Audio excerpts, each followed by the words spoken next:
तो अक्सर लोगों की जो स्टूडेंट्स की कंडीशन रहती है या पेरेंट्स की रहती है, तो उनका मामला बिल्कुल ऐसे रहता है जैसे क्या करूं क्या ना करूं, इधर आऊं या उधर जाऊं, इनकी सुनूं या फिर उनकी सुनूं।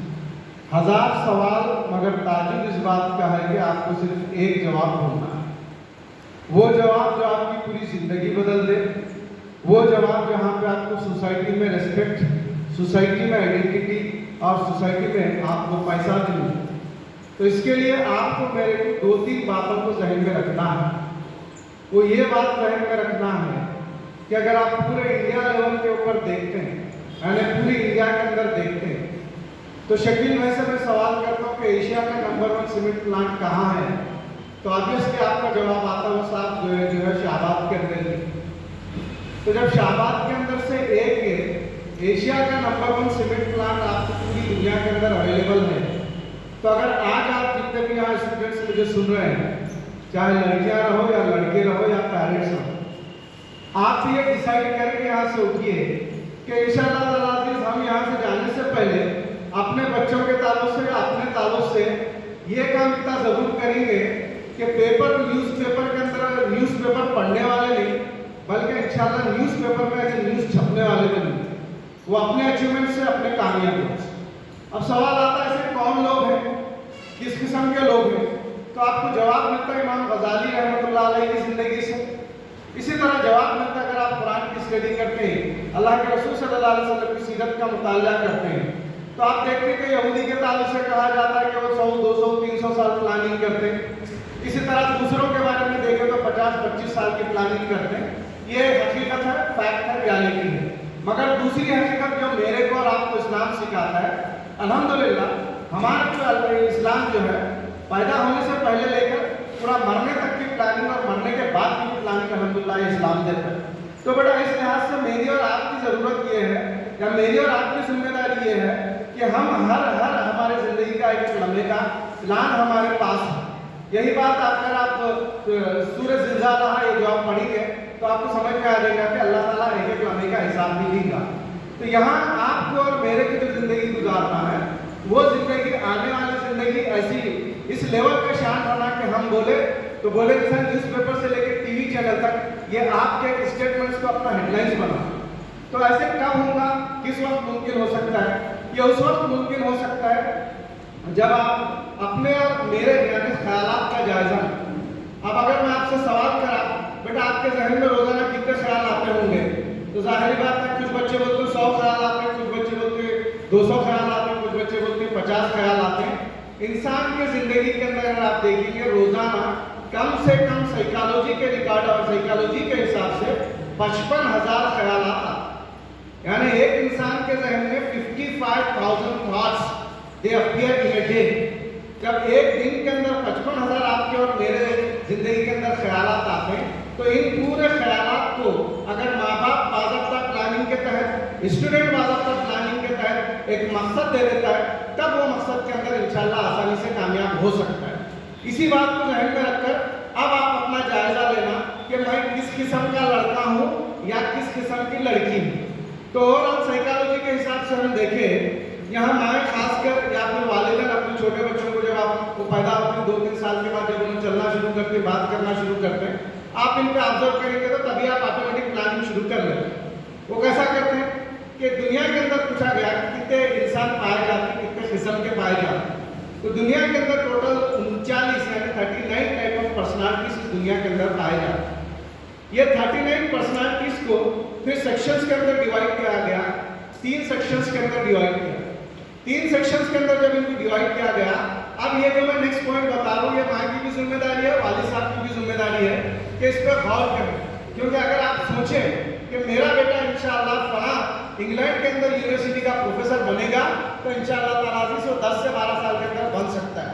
अगर आप ये सोचें कि मेरा आने वाले दिनों में इंशाअल्लाह ताला बेटा फलां मुकाम से इंशाअल्लाह ताला एक नामचीन साइंसदान बनेगा, तब ये इंशाअल्लाह बन सकता है। शर्त कब है कि शर्त ये है कि आप उस पर्सनालिटी को समझें, उस पर्सनालिटी की अहमियत को, यानी उसके जो अंदर कैरेक्टरिस्टिक आते हैं उसको समझें। तो पहले जो 3 लोगों के बारे में बताया, पहला जो कैरेक्टर है ऐसे लोग होते हैं जिनको ज्यादा खेलना पसंद है, जिनको एक जगह बैठना पसंद नहीं है, जिनको शरारत करना पसंद है। ये एक किस्म की कैटेगरी आती है या एक किस्म का ग्रुप आता है। उसके बाद दूसरा और एक ग्रुप आता है जिनको खेलना भी पसंद रहता है और जिन्हें अल्हम्दुलिल्लाह पढ़ना भी पसंद रहता है। ये सेकंड ग्रुप रहता है। फर्स्ट ग्रुप को जिनको ज्यादातर खेलना पसंद रहता है, चुप बैठना इनको पसंद नहीं है। अगर गलती से मस्जिद में भी आ जाते हैं तो बच्चों को भी जो आजू बाजू के धक्का देना शुरू हो जाते हैं। यानी ये वो नेचर के बच्चे रहते हैं जो बहुत ज्यादा हाइपर एक्टिव बोलिए या फिर सुपर एक्टिव बोलिए। उसके बाद दूसरे किस्म के वो लोग रहते हैं जिनको पढ़ना और अल्हम्दुलिल्लाह खेलना पसंद है। तो ये दूसरी कैटेगरी रहती है या दूसरा ग्रुप रहता है। उसके बाद तीसरा और एक ग्रुप रहता है जो बोलते हैं कि भाई मेरे को खेलना ठीक है पसंद है, लेकिन मैं अपना टाइम इसके अंदर ज्यादा स्पेंड नहीं कर सकता, पढ़ना भी मेरे को ज्यादा पसंद नहीं है। तो भाई क्या पसंद है? ना खेलना पसंद है ना पढ़ना पसंद है, तो आखिर पसंद क्या है? तो उनका जवाब आता है, सर जी मुझे खेलना पढ़ने के अलावा जो मैं पढ़ता हूँ या पढ़ती हूँ उस पर गौर फिक्र करना, उसको समझना, उसके बारे में अल्हम्दुलिल्लाह अपने राय कायम करना, ये तीसरे किस्म के लोग पाए जाते हैं। तो दुनिया के अंदर ये तीन में से मैं कौन सा हूँ बेटा, आप अपने आप को जांच लेना। क्या आपको खेलना पसंद है या फिर आपको खेलना पढ़ना पसंद है या फिर पढ़ने के बाद गौर फिक्र करना पसंद है? तो ये तीन ग्रुप में जब आप अपने आप को आइडेंटिफाई करते हैं या पेरेंट्स अपने बच्चों को आइडेंटिफाई करते हैं तो आसानी से अल्हम्दुलिल्लाह उनको गाइड कर सकते हैं। तो पहले ग्रुप के लिए खेलना पसंद है वो कौन सी फील्ड में ज्यादातर जाते हैं या जा सकते हैं? क्योंकि मैं इधर हिंदी की तरफ से भी रिप्रेजेंट करता हूँ अलग अलग मुकामात में, पूरे हैदराबाद कर्नाटक रीजन में।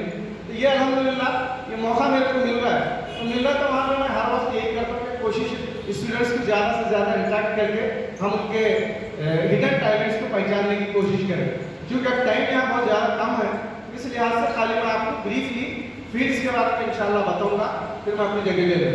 फिर कभी इन फ्यूचर हमारे जगह से आप रखें और कोई प्रोग्राम तो इंशाल्लाह उस वक्त हम बाज़ाब्ता एक वर्कशॉप रख के ये पूरे शहबाद की जो स्टूडेंट्स के काउंसलिंग कर सकते हैं। जैसे एमसीसी में मेरे को एक 3-4 साल पहले बुलाए थे, तो इस तरीके से हम एक और बड़े लेवल पे भी इंशाल्लाह ताला यानी वर्कशॉप टाइप का प्रोग्राम कर सकते हैं। ये तो माशाल्लाह अच्छी खासी तादाद में फंक्शन हॉल बन गया है। दूसरा हम ये काम यहाँ कर सकते हैं। तो पहले मैं कौन सी बता रहा था मौलाना पहले किस्म के कौन से लोग रहेंगे? माशाल्लाह खेलना पसंद करेंगे। और आपके हिसाब से दूसरे कौन से ग्रुप के रहेंगे? खेलना पढ़ना पसंद करेंगे। अब तीसरा ग्रुप कौन सा रहेगा? वो जो गौर फिक्र करता है, यानी जो भी पढ़ाई हासिल करें उसके बारे में अल्हम्दुलिल्लाह। तो पहले जो किस्म के लोग रहते हैं ये कौन से फील्ड में जाते हैं आप तमाम लोग सुन लीजिए। पहले ग्रुप के लोग जितने भी रहते हैं ये ज़्यादातर इंजीनियरिंग में जाते हैं या इसके बाद जाते हैं मैनेजमेंट की फील्ड में, या फिर इसके बाद इन्हें जाते हैं टीचिंग फील्ड में, या फिर ये फील्ड में जाते हैं लॉ की फील्ड में, जुडिशरी में, या फिर ये टोटली ओवरऑल जो है मैनेजमेंट की फील्ड में अल्हम्दुलिल्लाह ये लोग जा सकते हैं। तो चार ऑप्शन इनके सामने आते हैं। पहला जो ऑप्शन आता है वो बेस्ट ऑप्शन है दुनिया का और आने वाले दिनों में भी इसकी काफ़ी डिमांड होने वाली है, यानी टीचिंग। तो टीचिंग में भी आप जा सकते हैं, इसी तरह इंजीनियरिंग में भी आप जा सकते हैं, इसी तरह से मैनेजमेंट के अंदर अल्हम्दुलिल्लाह आप, और साथ ही साथ जुडिशरी के अंदर अगर जिन्हें खेलना पसंद है, जो चुप बैठना पसंद नहीं करते, अल्हम्दुलिल्लाह ये इस फील्ड के अंदर जाके कामयाबी हासिल कर सकते हैं। उसके बाद दूसरे लोग जिन्हें खेलना पसंद है और साथ ही साथ पढ़ना पसंद है, तो ये जो किस्म के लोग रहते हैं अल्हम्दुलिल्लाह ये लोग पूरे के पूरे ऑफिशियल्स 39 से लेकर 37 या 37 से लेकर 39 जो गवर्नमेंट के जॉब्स आते हैं या फिर जहाँ पे भी जॉब्स रहते हैं, ये अल्हम्दुलिल्लाह ये ज़्यादातर जो है इस जॉब्स की फील्ड के अंदर जाते हैं, यानी इनको नौकरी करना ज़्यादा पसंद रहता है, खासकर प्लानिंग करना, डिज़ाइन करना, ये तमाम चीज़ें ये दूसरे किस्म के लोग रहते हैं जिनको खेलना और पढ़ना पसंद होता है। तीसरे किस्म के लोग रहते हैं बेटा, मतलब तीसरे जो किस्म के लोग रहते हैं ये क्रीम ऑफ द सोसाइटी, यानी पूरी सोसाइटी का अगर कोई क्रीम है, they are called the intellectual of whole society. Quran 700 से ज़्यादा दफ़ा बोलता है तुम गौर फिक्र क्यों नहीं करते, तदब्बुर क्यों नहीं करते, क्या तुम्हारे जहनों पे ताले पड़े हैं? तो जो गौर फिक्र करने वाले लोग रहते हैं, जिनको पढ़ने के बाद समझने के बाद अल्हम्दुलिल्लाह उस पर गौर फिक्र करके प्रॉब्लम का सोल्यूशन देना, ये तीसरे किस्म के लोग रहते हैं। ये दरअसल बन सकते हैं आने वाले दिनों में बड़े बड़े इंजीनियरिंग में गए तो डिज़ाइनर, इसी तरह टीचिंग में गए तो बड़े प्रोफेसर या फिर स्कॉलर। इसी तरीके से और अगर आप देखेंगे तो जितने भी साइंटिस्ट वगैरह हैं ये तमाम के तमाम ये 30 ही ग्रुप के लोग रहते हैं अल्हम्दुलिल्लाह, ये इस फील्ड के अंदर जा सकते हैं। तो आप यहाँ से माँ बाप की जिम्मेदारी रहती है, पेरेंट्स की जिम्मेदारी रहती है और खुद स्टूडेंट की ये जिम्मेदारी रहती है कि मैं कौन से ग्रुप का हूँ, पहले अपने आप को आइडेंटिफाई करना, यानी अपने आप को पहचानना। तो अब आते हैं हम यहाँ पे डायरेक्ट हमारे पास, मैं आपको बताया कि कितने टाइप के पर्सनालिटी बोला था जब दुनिया के अंदर कितने किस्म के लोग पाए जाते हैं बोला था? 39 थैंक यू। 39 किस्म के इस दुनिया के अंदर जब लोग पाए जाते हैं, इनको डिवाइड करके आसानी से आपको 3 सेक्शंस के अंदर बताया जा रहा है। तो आप अपनी पर्सनालिटी को समझकर इसी तरीके से आप कोई फील्ड चूज कर लेते हैं तो इंशाअल्लाह ताला उस फील्ड के अंदर आप सक्सेस हो सकते हैं। अब आते हैं दूसरे पॉइंट की तरफ। दूसरा पॉइंट है शकील साहब, वो है मकसद। आप प्रोग्राम शुरू करने से पहले मेरे से बातचीत हुई, फिर उसके बाद आप जो भी वर्चुअल मेरे को भेजना था भेजे, फिर मैं आपके साथ शेयर किया। तो आपकी मेरी प्लानिंग रही, आपका मेरा कोऑर्डिनेशन रहा, तो अल्हम्दुलिल्लाह शानदार प्रोग्राम हो। तो इसी तरीके से आप अगर लाइफ में सक्सेस होना चाह रहे हैं तो जिंदगी के अंदर आपका एक मकसद हो। एक मकसद किसके पास रहता है, उसके बारे में कहा जाता है सचिन तेंदुलकर से रोनाल्डो तक ये तमाम के तमाम लोग अल्हम्दुलिल्लाह एक बात पर मुत्तफिक हैं कि अगर आप 10,000 घंटे किसी भी फील्ड के अंदर आप अपना वक्त उस फील्ड के अंदर लगाते हैं तो आप उस फील्ड के इंशाअल्लाह ताला इंटरनेशनल फिगर कम से कम बन के निकलते। चाहे आप वो फील्ड इंग्लिश में लगाओ, चाहे आप वो फील्ड ये अपना टाइम जो है टीचिंग में लगाओ, इंजीनियरिंग में लगाओ, मेडिकल में लगाओ, रिसर्च में लगाओ या फिर डिजाइनिंग में लगाओ, तब इंशाअल्लाह ताला आप अपनी फील्ड के माहिर तरीन शख्स अल्हम्दुलिल्लाह बनकर उभर सकते हैं। तो शर्त यह है कि पहला मकसद, उसके बाद दूसरा है आपके पूरे 55,000 ख्यालात, यानी ये पूरे के पूरे मकसद से जब जुड़ते तो ये पूरी की पूरी 3 फील्ड्स अल्हम्दुलिल्लाह आपका इंतजार करते हैं। 10th के बाद अब बहुत सारे बच्चे सवाल करते हैं सर क्या करना क्या नहीं करना, कितने कोर्सेस हैं। 10th के बाद यहाँ पे गुलबर्गा छोड़ के अगर ओवरऑल इंडिया के अंदर देखें 3,000 से ज़्यादा कोर्सेस हैं, 3,000 से ज़्यादा कोर्सेस हैं। उसके अंदर एक राइट आपके हिसाब से चुन के अल्हम्दुलिल्लाह आगे जाना। क्योंकि अब हम गुलबर्गा के हैं, यहाँ अल्हम्दुलिल्लाह हमारे को तालीम की बहुत ज़्यादा फैसिलिटी है और साथ ही साथ इंडस्ट्रीज़ का मैक्सिमम आने वाले दिनों में तकरीबन अलग अलग फील्ड से कैपिटल बनने जा रहा है, जिसमें सोलर कैपिटल भी इंशाल्लाह बनेगा, जिसमें और इंडस्ट्रियलाइजेशन होगा और इसी तरह सीमेंट का और ज़्यादा बूम होने वाला है। क्योंकि यहाँ पे अब अडानी से लेकर तकरीबन दूसरे इंटरनेशनल टाइकून जो है ये लोग यहाँ पे एंटर हो रहे हैं। तो इस हिसाब से अब आप जो भी मैं आपको ब्रीफ बता रहा हूँ उस पर गौर कीजिए। बाद में आप मेरे को पर्सनल मिल के या फिर मैं गुलबर्गा में शादाब फंक्शन हॉल पे मेरा इंस्टीट्यूट है, वहाँ पे आप मेरे से मिल के आप मेरे को कॉन्टैक्ट कर सकते हैं। या नई से सूरत में मेरा अपना चैनल भी है मुबीन इंग्लिश बोल के MUBIN, आप इस पर भी मेरे को कॉन्टैक्ट कर सकते हैं। या फाइनली बोल के शकील भाई से डायरेक्ट आप मिल के मेरे से बात कर सकते हैं। तो बात करते हैं शकील भाई, फर्स्ट हम 10th के बाद जिनको खेलना पसंद है, पहला कोर्स कौन सा बोला था मैं? कुछ बोला था कोर्स के बारे में? कोर्स के बारे में नहीं बोला। अब यहाँ से जिनको खेलना पसंद है, पहला जिनका मैथमेटिक्स अच्छी नहीं है या जिनकी इंग्लिश वीक है, या दोनों चीज़ों को ध्यान रखें, जिनकी मैथमेटिक्स अच्छी नहीं है और जिनकी इंग्लिश वीक है, डिज़ाइन में ड्राइंग में भी वो थोड़े वीक हैं, तो उनके लिए एक बेहतरीन और इजी ऑप्शन है जो यहाँ पे भी अवेलेबल है, ITI का है। ये ITI कोर्स करने के बाद 2 साल का भी रहता है, 1 साल का भी रहता है। मैक्सिमम इंडस्ट्रीज में अल्हम्दुलिल्लाह इसकी डिमांड भी है, बहुत सारे लोग अच्छा कमा रहे हैं, मगर इसकी शुरुआत होती है एज ए टेक्नीशियन और रिटायरमेंट होते हैं एज ए मैक्सिमम फोरमैन की हैसियत। तो 20-25 हज़ार का इंडिया के अंदर 30 हज़ार का गेम है। उसके बाद अगर आप गवर्नमेंट के अंदर जाते हैं तो 45,000 से 40,000, 50,000, 55,000 लास्ट रिटायर्ड हुए तक आप इसको जो है महीने के हिसाब से पेमेंट कमा सकते हैं। बाज़ स्टूडेंट हमारे ऐसे भी हैं जो मेट्रो सिटी में जाके शिफ्ट होने के बाद उन्होंने ITI करने के बाद भी अल्हम्दुलिल्लाह 25,000 से ज़्यादा उनको पेमेंट मिल रहा है, जिसमें से एक मेरे नाम का मुबीन बोल के बनता है, अभी जो रिसेंटली ज्वाइन हुआ, कोई एक आपके इन्वर्टर की कंपनी है उसमें ज्वाइन हुआ। तो शुरुआत होती है एज ए टेक्नीशियन, रिटायर्ड होती है एज ए फोरमैन। उसके बाद और एक कोर्स आता है जिसे आप मैं और जानते हैं डिप्लोमा के नाम से।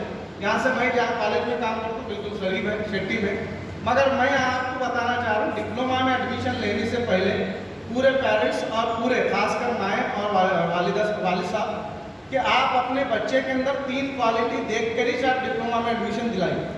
पहले उसका आप जो मैथमेटिक्स अच्छा होना, दूसरा उसकी ड्राइंग अच्छी होना, तीसरा उसका अगर आप देखेंगे तो इंग्लिश अच्छी होगी। ये तीनों अच्छे हैं तो ये बच्चा आसानी से 3 साल में अल्हम्दुलिल्लाह डिप्लोमा मुकम्मल कर सकता है। डिप्लोमा को डिप्लोमा नहीं बनने देता, बल्कि 3 साल में डिप्लोमा कंप्लीट करके स्टार्टिंग इसकी पेमेंट अल्हम्दुलिल्लाह अगर आप गुलबर्गा के अंदर हैं या गुलबर्गा के अंदर आजकल जॉब थोड़े कम है, मेट्रो सिटीज़ में जाते हैं तो मिनिमम स्टार्टिंग पेमेंट जो है आपको 25 to 30 के दरमियान मिलती है, फिर ये एक अच्छी रेंज तक जा सकते हैं। तो डिप्लोमा 3 साल का होता है। इसमें एडमिशन लेने से पहले ज़रूरी जो बात है वो ये है, मैथमेटिक्स अच्छा होना, ड्राइंग समझने की एबिलिटी और ड्रा करने की एबिलिटी होना, तीसरा आपके पास इंग्लिश कम्युनिकेशन अच्छी रहना, क्योंकि हर चीज़ इंग्लिश के अंदर अवेलेबल है। तो ये तीनों में बच्चा अच्छा है तो आसानी से 3 साल में अपना करियर शुरू करके शुरुआत तो करता है एज ए फोरमैन या फिर साइट सुपरवाइजर के हैसियत से, और अल्हम्दुलिल्लाह एज ए इंजीनियर बोल के वो या एग्जीक्यूटिव इंजीनियर बोल के रिटायर्ड होता है। गवर्नमेंट में एज ए एग्जीक्यूटिव इंजीनियर अगर आप आज की डेट में रिटायर्ड हो रहे हैं तो 1 लाख के ऊपर कम से कम उसकी पेमेंट है, या नहीं तो हमारे दोस्त बॉस की तरह अगर आप डायरेक्ट ज्वाइन कर ले रहे हैं डिप्लोमा के ऊपर ही, तो आज की डेट में अल्हम्दुलिल्लाह करीब जो है 58,000 रुपीज़ आपकी स्टार्टिंग पेमेंट मिलती है गवर्नमेंट में। फिर बाहर जाने का टेंशन नहीं, फिर आके नया बिजनेस करने का कोई मसला नहीं। तो ये दोनों चीज़ें आप जहन में रखें, इस पर आप गौर करेंगे तो इंशाल्लाह you will achieve many things easily. पहला मैं बताया ITI के बारे में, दूसरा मैं बताया डिप्लोमा के बारे में, तीसरा है इंजीनियरिंग, ये 4 साल का है। कब? PUC के बाद। उसके बाद अगर आप डिप्लोमा के बात करते हैं तो ये 3 साल का है। क्योंकि शाहबाद के में बहुत सारे पेरेंट्स का क्रेज़ देखा इंजीनियरिंग की तरफ ज़्यादा है, तो मेरा पर्सनल मशवरा ये है डिप्लोमा के बाद इंजीनियरिंग कराइए, तो 2-2 डिग्री रहते हैं और ऑप्शंस भी आपके पास ज़्यादा रहते हैं, और उस ऑप्शंस की वजह से आपको जो है एक एडवांटेज भी मिलता है। उसके बाद नेक्स्ट और एक आते हैं, एक दफ़ा मैं हमारे एशियन मॉल जब बन रहा था तो वहाँ पर मैं गया, देखने के बाद कुछ लोगों को देखा तो माशाल्लाह काफ़ी मेहनत कर रहे हैं। मेहनत ये कर रहे हैं कि सीमेंट लेकर आते हैं और डंप करते हैं, कुछ लोग दूसरी रेती लेकर आकर डंप करते हैं। फिर उसके बाद देखा कुछ लोग अलग अलग काम कर रहे हैं, 1-2 बच्चे मिले, हम AC का काम कर रहे हैं, मुलाकात हुई। फिर और एक लड़का मिला मेरे से, वो क्या है बाबा बोले, तो वो बोला सर मैं यहाँ पे डिप्लोमा कंप्लीट हुआ तो यहीं पे मैं जॉब कर रहा हूँ, खुशी हुई। उसके बाद और एक मेरे दोस्त हैं अजीम बोले, उन्होंने अचानक वहाँ से निकल गए, कहाँ जा रहे हैं अजीम साहब बोले, तो उन्होंने बोले 10 मिनट के अंदर आ गए। उसके बाद अचानक वो जो दूसरे लोग भी थे उन्होंने भी गए। फिर एक थोड़ी देर के अंदर एक बेहतरीन मेरे से भी छोटा नौजवान आया, आकर अल्हम्दुलिल्लाह एक 5-10 मिनट बहुत से बहुत उनके साथ टाइम गुजारा, खाली देखा, चले गए। मैं बोला ये साहब कौन थे भाई? तो इन्होंने बोले डिज़ाइनर थे। अब डिज़ाइनर बोले तो हमको समझ में नहीं आता, TV देख के तकरीबन नॉलेज है कि ड्रेस डिज़ाइनर का हमारे को अंदाज़ा है। अब फिर मैं पूछा डिज़ाइनर किसको बोलते हैं साहब? उन्होंने बोले मुबिन साहब ये जो भी आप इतना बड़ा शॉपिंग मॉल देख रहे हैं एशियन मॉल, ये इनके दिमाग के अंदर था, अब हम उसको एग्जीक्यूट कर रहे हैं। अरे वाह डिज़ाइनर, हाँ तो ये कैसा बनते हैं? उन्होंने बोले कम से कम M.Tech होना, फिर बाद में इसके साथ ये कंप्यूटर के कोर्सेज ये कर लिए तो इंशाल्लाह बन सकते हैं। तो मैं पूछा ये बच्चा कहाँ से आ रहा? उन्होंने बोले बच्चा पूना से आ रहा, विजिट बाई प्लेन हैदराबाद आया, उस वक्त हैदराबाद से था, तो हैदराबाद आया, फिर बाई कार जो है गुलबर्गा आया। तो फिर मेरे को एक दिल के अंदर ये हुआ साहब इनकी पेमेंट क्या होगी, क्या है क्या नहीं। हमारे पास हर चीज़ की माशाल्लाह तालीम दी जाती है, मगर एक चीज़ की मेरे को लगता है कि ज़रूरत है, इस पर फोकस करना चाहिए, आप करें, मुबारकबाद, ये ट्रस्ट को भी मुबारकबाद, पूरे जिम्मेदार हो। हमारे पास माशाल्लाह रमज़ान की पूरी रोज़ा रहने की प्लानिंग से लेकर ईद सेलिब्रेशन, इसी तरह शादी का पूरा सेलिब्रेशन का हमारे पास प्लान होता है, मगर अफसोस इस बात का होता है कि हमारे पास इकोनॉमिक डेवलपमेंट अपना ज़ाती कोई प्लान नहीं है। इसके ऊपर कभी हो सके तो कोशिश कीजिए, फिर और बहुत सारी बातें आती। तो वो बच्चे को पूछा मैं भाई साहब इनकी पेमेंट क्या है? उन्होंने बोले नहीं इनकी पेमेंट नहीं है। मैं परेशान हुआ, पेमेंट नहीं है और इतना दबदबा और ये रुपा, क्या बात क्या है? उन्होंने पेमेंट नहीं लेते मुझे साहब, क्या लेते हैं? खाली विजिट के चार्ज। मैं पूछा विजिट के चार्ज कितना होता है? बाद बच्चों को जब मैं पूछता हूँ तो उन्हें अलग अलग फिगर बताता।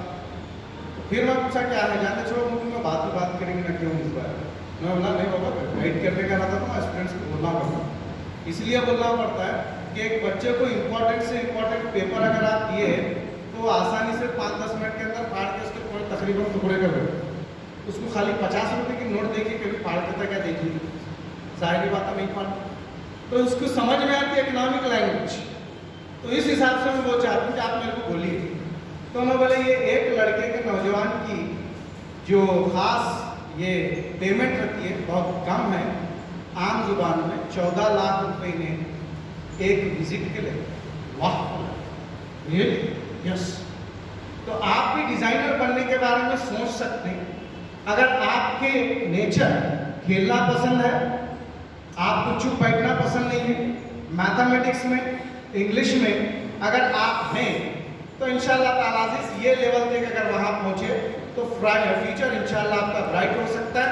सिग्नेचर करें तो लोगों की लाइफ बदल जाती है, बाद में जो है आपकी ज़िंदगी अल्हम्दुलिल्लाह एक अलग लेवल पे जाती है।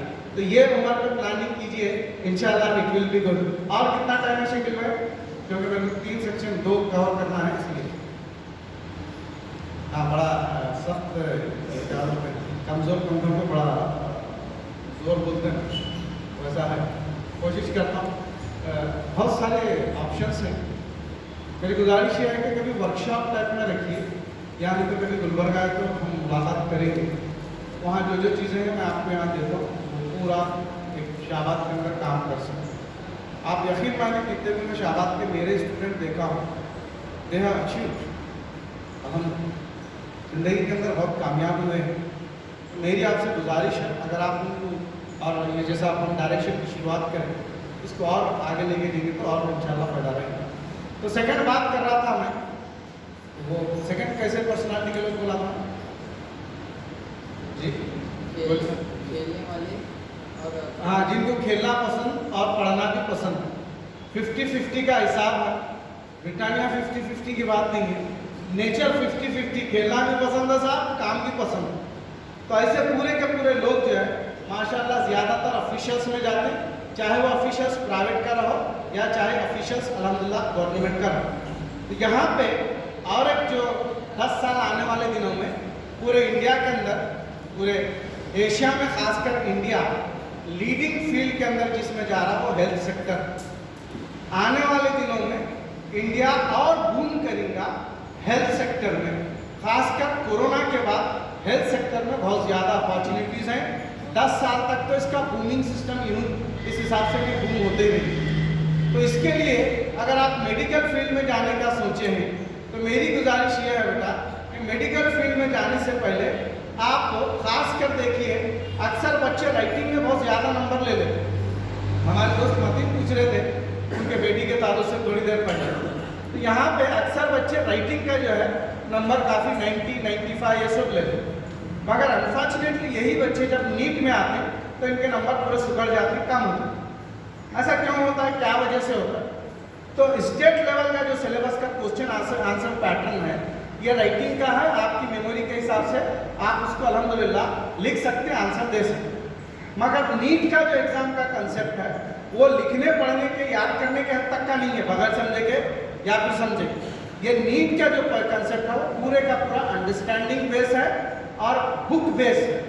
अंडरस्टैंडिंग और फिर बुक के हिसाब से जब आप अल्हम्दुलिल्लाह तैयारी करेंगे तब क्या होगा, तब आप जो है वो सवाल आसानी से दे सकते, अदरवाइज आप उसका जवाब नहीं दे सकते। तो इस लिहाज से मेडिकल फील्ड के अंदर अगर आप जाना चाहते हैं तो आप पहले से ही 8, 9, 10 या अगर आप 10 क्रॉस कर चुके हैं तो जाहिर बात है 7, 8, 9, 10 तक के ये जितने भी साइंस के बुक्स हैं, मेरी गुजारिश है और एक बार इसको आप पढ़ना।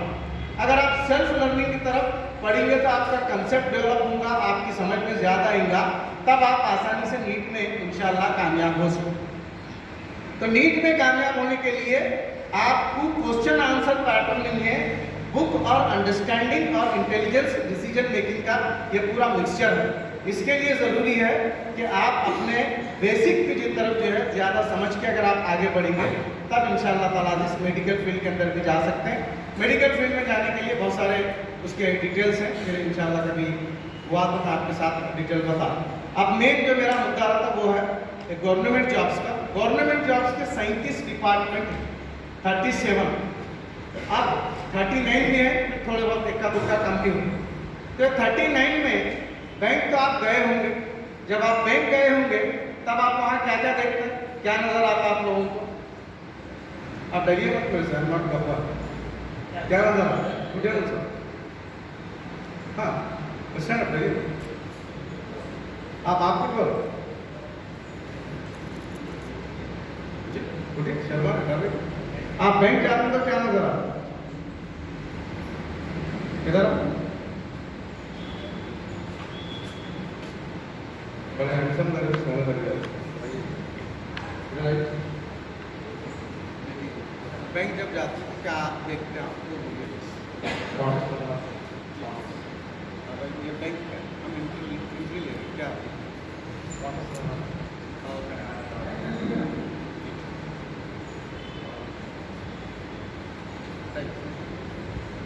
जो ही हम बैंक में जाते हैं ना, बैंक की मिसाल ले रहा हूँ, ये नहीं बोला कि मैं बैंक में जॉब करूँगा, मैं एक मिसाल ले रहा हूँ क्योंकि बहुत सारे लोग बैंक से आजकल स्कॉलरशिप से ज़्यादा जुड़े हुए हैं।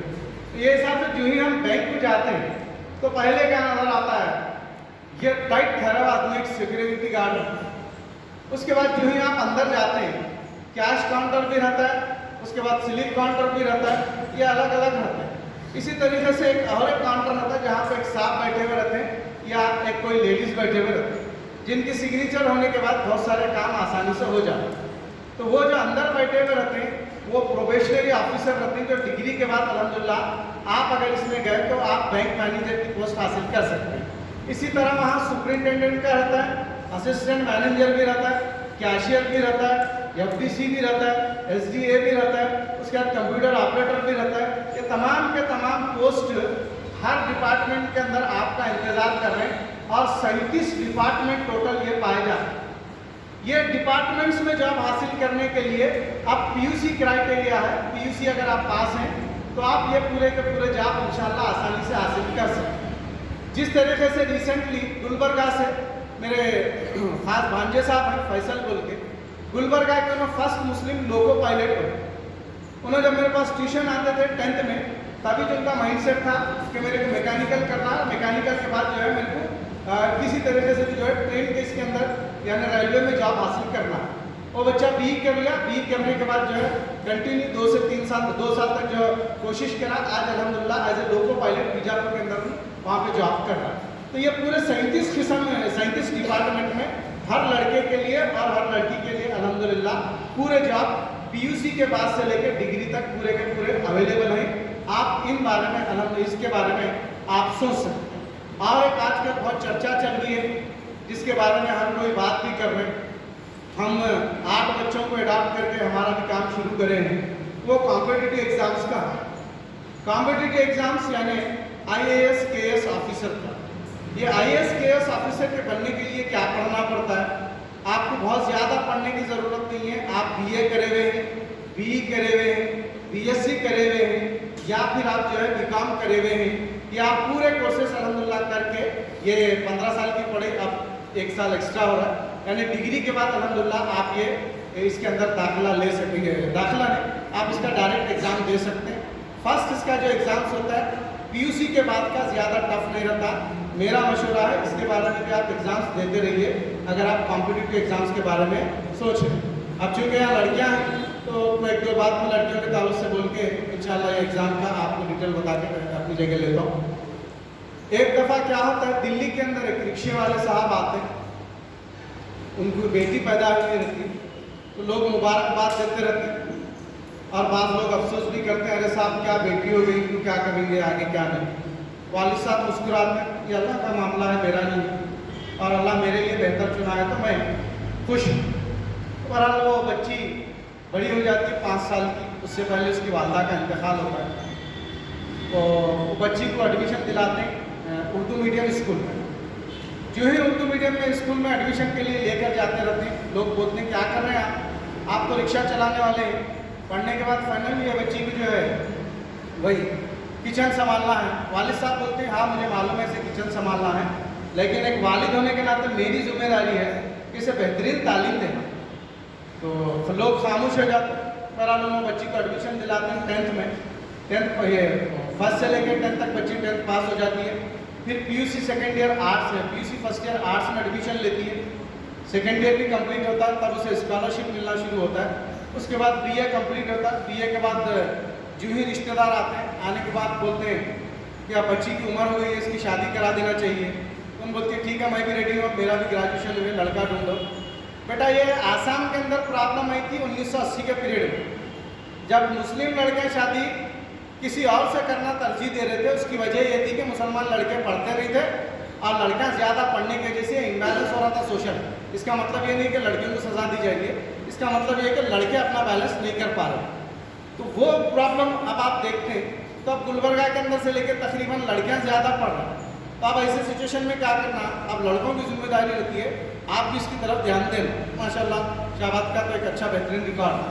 तो बच्ची वो उसको लड़का ढूंढना शुरू करते हैं, इत्तेफाक से फंक्शन हॉल का मैनेजर है, रिंग सेरेमनी रहती है, रिंग सेरेमनी में लड़का आता है, लड़की भी रहती है, सब रहते हैं, रिंग बनाने का रहता है। तो उन बोलते हैं मैं बचपन से ख्वाब देख रहा हूँ, अगर ये ख्वाब मेरे वालिद भी पूरा नहीं कर सके ना मेरे टीचर पूरा कर सके, मगर आप ज़रूर कर सकते हैं। वो लड़का खुश होता है, बोलो क्या होना तुम्हारे को, अगर तारे भी होना आसमान से मैं लेकर कर देता हूँ। तो मैं हंस को बोलती है मेरे को तारे नहीं, बल्कि बस 3 साल वेट करना है, हम शादी 3 साल के बाद करें। लड़का पढ़ा लिखा रहता है 10th तक, ठीक है, मान जाता है। फर्स्ट टर्म एग्ज़ाम लिखता है, बच्ची फेल हो गई। तो लड़की जो फर्स्ट टर्म एग्ज़ाम लिखती फेल हो गई। बेटा जहाँ मकसद रहता है ज़िंदगी का, जहाँ अपने आप से मोहब्बत रहती है, जहाँ माँ बाप से उनकी पूरी कमाई यानी उनकी जो मेहनतें हैं उसका एहसास रहता है, ये लोग कब कहाँ चुप बैठने वाले हैं। उन बोलते हैं मेरी माँ, मेरे वालिद साहब जब मेरी वालदा का इंतकाल हुआ तो रोटियाँ बने तो उनके यहाँ दाग हैं, और इन दागों को जो है मैं अल्हम्दुलिल्लाह एक बेहतरीन तोहफे के ज़रिए साफ करना चाहता हूँ। सेकेंड टाइम एग्ज़ाम लिखती है, फिर फेल हो जाती है। उसके बाद थर्ड टाइम एग्ज़ाम लिखती है, पास तो नहीं हुई, रिजल्ट डिक्लेयर नहीं हुआ रहता, मगर इत्तेफाक से वहाँ पे MP और फिर जो है TC उस वक्त लाल बत्ती रहती थी, उसके अंदर आ जाते हैं। अब लोग बात शुरू करना शुरू करते हैं, बच्ची को मत पढ़ाओ, बोले सुने नहीं, पढ़ाने के बाद क्या मुसीबत लेकर आएगी, क्या है। तो बाद में TC निकल कर बोलता है ये बच्ची जो है IAS ऑफिसर बनी है। लोगों को पता नहीं रहता कि IAS ऑफिसर किसे बोलते हैं साहब, आपको मालूम पुलिस मालूम है ना, हाँ पुलिस के साथ के साथ के साथ के साथ ये लोग के ऑफिसर बने। लोग परेशान हो जाते हैं, इतनी काबिल इतनी कैसा बन गई। तब वो जो बच्ची जवाब देती है, आप पूरे लड़कियों के लिए और लड़कों के लिए एक गैर मामूली मिसाल है। वो लड़की बोलती है अब्बू जब आप रिक्शा चलाते थे ना, तो ये जो आपको पसीना बहता था, मैं पसीना नहीं बल्कि खून समझती थी। तो उस वक्त मैं सोची थी कि मुझे कुछ बनना है। आज जब मैं 10th में थी कि हमारे पास कोई आए थे, उन्होंने मुझे ज़िंदगी का मकसद बताया और कैसे बनते बताए, तब मैं उसी वक्त डिसाइड करी थी। तो आज अब यहाँ से चलो अब्बू, कम से कम 7 से 8 रोज़ाना पुलिस वाले आपकी हिफाजत के वास्ते हैं, एक कार आप उसके अंदर घूम सकते हैं, बहुत बड़ा घर हमारे लिए अल्हम्दुलिल्लाह है, अब यहाँ से चलो। जब वालिद और वालदा जाना शुरू करते हैं तब लोग बोलते हैं अरे वाह, वाकई अगर कोई बच्ची है इस एरिया के अंदर काबिल थी तो वो यही बच्ची थी, और हमको यकीन था। यानी थोड़ी देर पहले कुछ और बोल रहे थे, बाद में कुछ और बोलना शुरू करते हैं। यहाँ बताने का मकसद है